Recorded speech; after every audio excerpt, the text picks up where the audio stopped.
Hi everyone, I hope you're all well. I'm going to teach you a very important life lesson on how to poach an egg. These are all the stuff that you need for that. There's a stopwatch there, some eggs, butter, bread for making toast, and the masher I'll explain a little bit later. And also you're going to need a pan with some water that is not quite boiling, but it's steaming slightly. So I'm going to teach you quickly how to do all the stages of that. You also need to make sure that you are suitably dressed. So when I say suitably dressed, something like this fine tailoring is ideally what you need to poach perfect eggs. So make sure you have something like this on. Black tie also quite useful. Try to avoid anything with big cuffs so you don't set yourself on fire. Okay, back to the important lesson of how to poach an egg. Make sure that you have some suitable music playing in the background. I'd recommend ABBA. It produces the best results in terms of fluffiness of the eggs, personally. Just an old trick that has been passed down by generations of families. So once you have that going, and your water, as you can tell, it is steaming, but it's not completely boiling. You don't need to have a whole pan. Half a pan will be fine.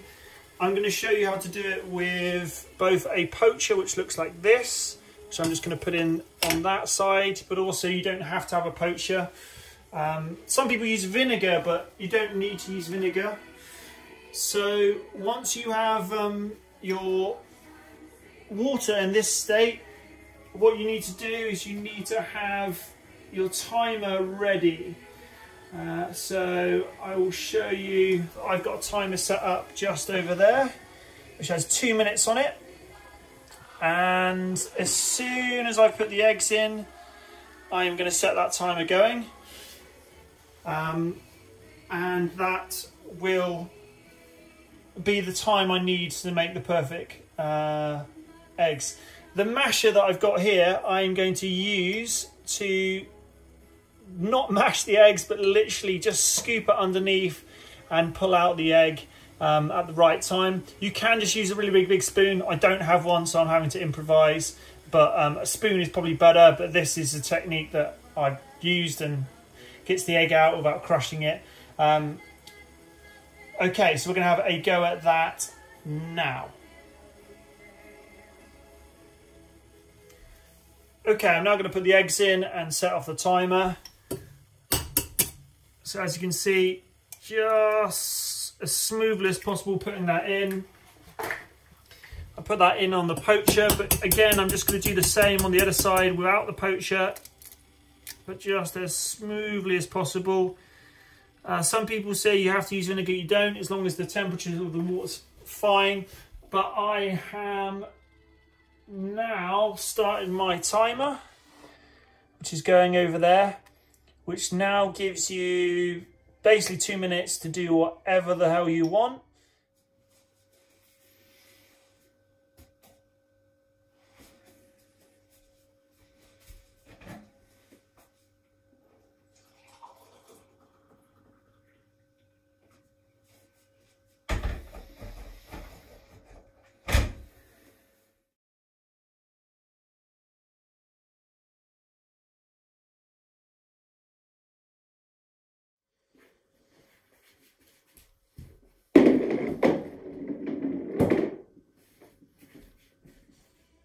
Okay, so the timer's up now. What I'm going to do is I am going to just make sure on this first poached egg here, I'm just going to get underneath the egg. And then as I lift it up, the reason why I use this masher means I can do that. And then I'm going to go and put it over onto the toast that I've done in the meantime.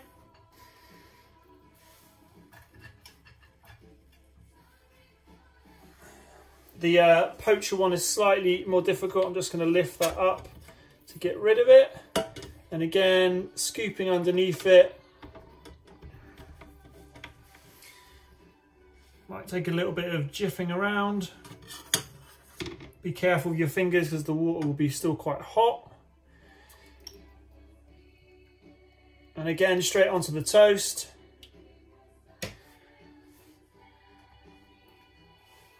And if you have done these perfectly for just 2 minutes, you should have eggs that when we cut them open,